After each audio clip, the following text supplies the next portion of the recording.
Ime, last year you were pretty transparent about wanting to clean up a few areas of the game for this team going into the season, things like transition defense, points off turnovers. What areas or points of emphasis do you have going into this season, if any?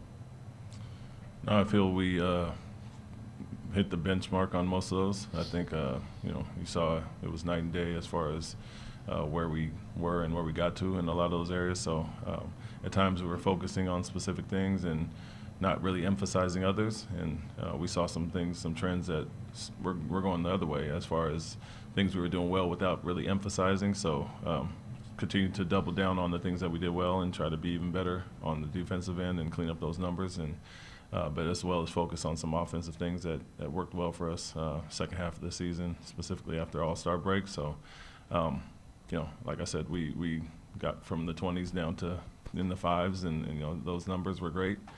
Number one in some things, but we feel there are some things that we can get back to doing very well that we did the previous year as well. So, the pace was great, the offensive rebounding late in the season, the shooting was better, and so I'd like to focus on some of those things as well as not skip any steps on the things we did well coming in. Hi, Amy. Good to see you again. Recent years, the conversation about this team has been about growth. Do you think it's valuable to have specific win totals, a playoff mandate, anything like that heading into this year? Yeah, I think last year even, we were talking about changes in perception and being competitive and effort and all those things, and I think that foundation was kind of laid last year, and so we want to have carryover from that, obviously. But we did talk about win totals last year with everybody last year, and I think a few guys hit the mark. We fell short of a few guys as well.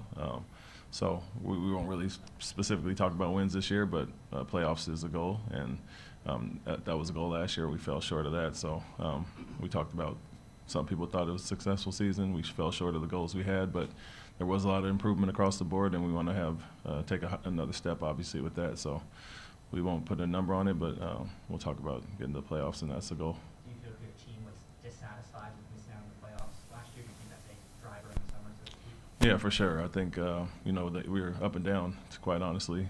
Consistently winning and losing streaks are good when you're winning them, but some of those losing streaks we want to get rid of, obviously, and be more consistent across the board. And we know if we would have done that, we would have been in better shape to end the season. And so, even though 41 looks like a good total coming from where our guys were, that means you're pretty much losing one, winning one, all season. And that's not a great feeling.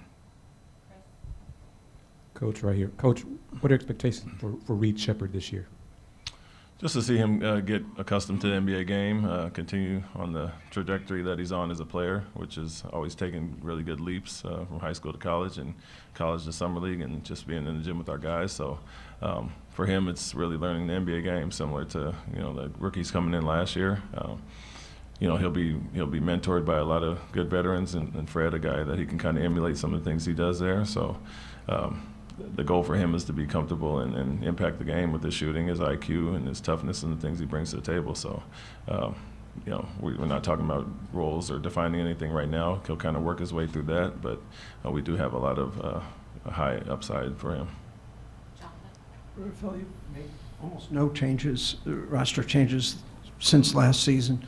How much will this season's results impact or influence your decision-making, not just next summer, but for years to come, based on what you see this year?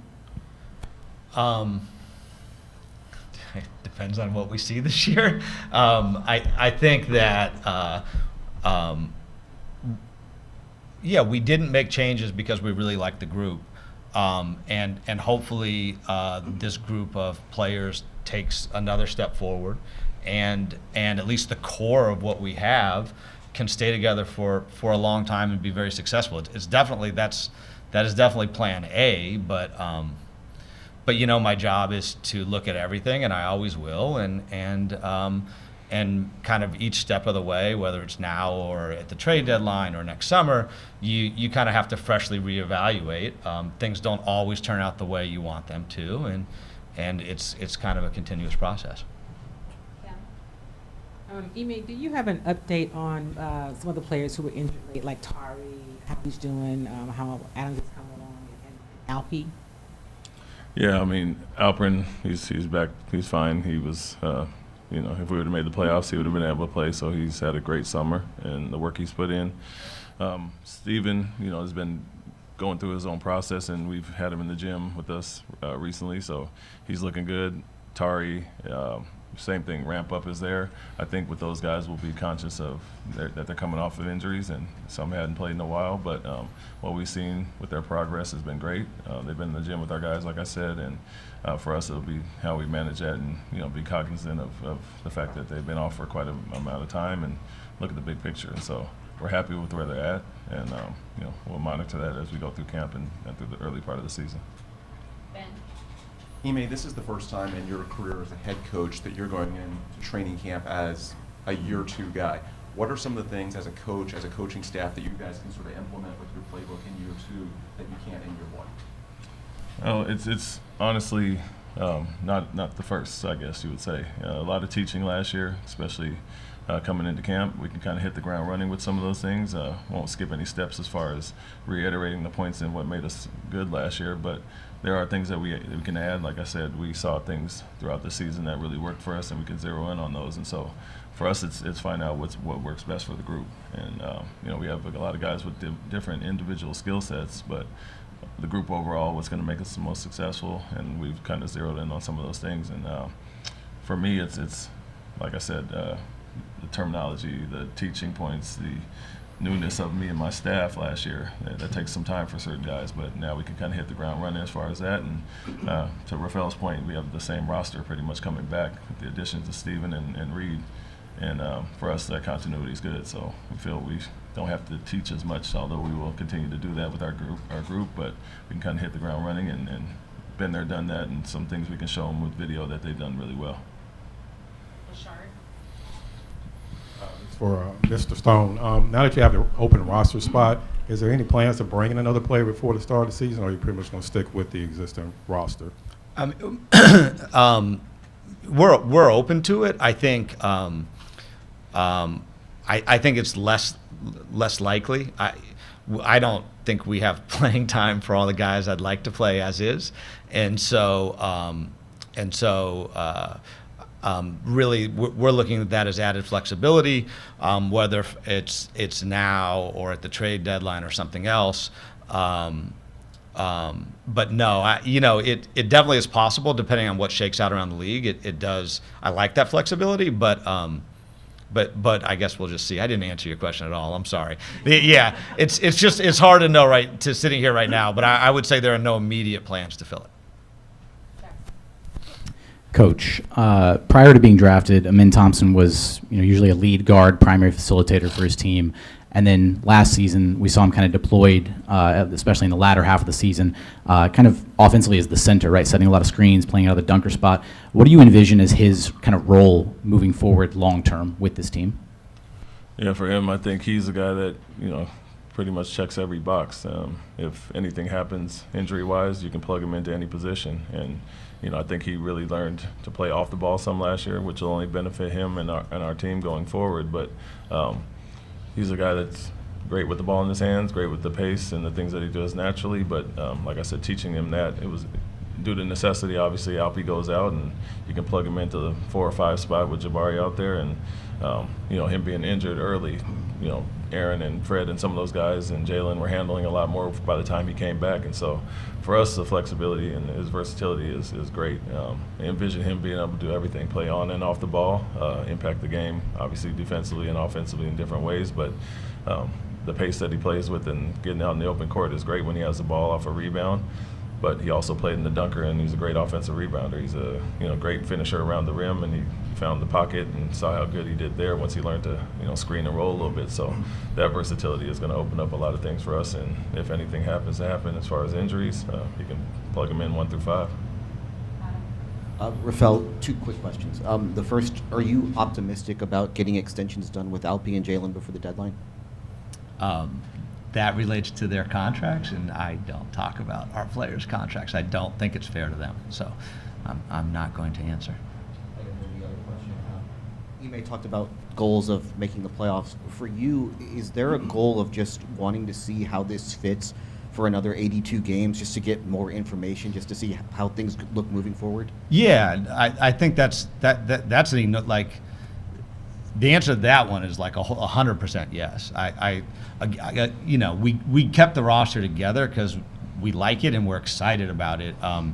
And in that respect, this is probably the most exciting media day or start to camp I've ever had because I really am interested in how this group manages to mesh together. I think we have a really talented and really good coaching staff who are going to put these guys in positions to be successful. It feels to me like everybody's had a really good summer. Like our young guys are going to come back as better players than they were at the end of the year. And yeah, we want to see how this whole thing fits together. So I am 100% that's something I'm looking forward to, definitely. Coach, with last year winning 41 games, Jalen's first team that was winning more often than not, now going into an off-season like that, do you think he's attacked this off-season maybe a little bit differently, at a different stage of his career, understands what it's like to win? What have you seen from him this off-season getting ready for the year? Yeah, I would say him and all the young guys they got a taste of being competitive on a nightly basis, of having a chance to play for meaningful games late in the season. And so I think that's given everybody a little extra motivation in the offseason. Guys come back looking different, and you see the work that they put in. But Jalen, understanding what it took for him to be successful and be a well-rounded player, you can take those things into the offseason and not just work on specifics, but knowing what we're asking of him. He'll obviously have a different view on the things he has to work on. And so he's put in the work this summer. We've all been around each other and in and out of Houston, seen him in California quite a bit. And so he's a guy that's had a really good summer, as well as a lot of our young guys. And so I think that understanding and that motivation to take a bigger step, we always say the onus is on our young guys to take that step. The vets kind of are who they are, and we'll add those guys in their skill sets. And Steven brings some things that we didn't have, but Jabari, Jalen, Amin, Tari, those guys being healthy and taking another step is going to be the biggest part of our growth. We'll take two more. Rafael, this is Rafael. How much of a conscious decision was it to kind of basically keep things intact, as they were? Yeah, it was we looked at every opportunity, but no, it was very conscious. Felt like we saw good growth. We draft for the with respect to our young players, we drafted them all. We liked them a lot when we drafted them, and I think with all of them we like them better now. And so yeah, we want to see where this group can go, and so yeah, it was a very conscious decision. Coach, a number of us had a chance to see the new training facility. I'm wondering what your impressions of it now that it's put together and you've had a little bit of a chance to work out there. Yeah, it's good. It's great. Obviously, something that I've been accustomed to. Some of the younger guys here only know the arena, and I think the space and the extra court and the added amenities are welcomed. Our young guys got a chance to get some practice in before summer league, and then the vets got back in, and it's all been glowing reviews, obviously. And so, it gets a little monotonous coming to the same place every day, and I think that's kind of a home away from home where guys can kind of relax and take advantage of all the things that we didn't have, and don't have to go to Louisiana for training camp and certain things like that because we have the space now. And although we love the Golden Nugget and McNeese State, but no, it's great. I think a lot of guys are accustomed to that, and I've been to some places with newer facilities, Philadelphia, Brooklyn, Boston, and stacks right up there, if not better. Thank you, gentlemen. Thank you. Thank you.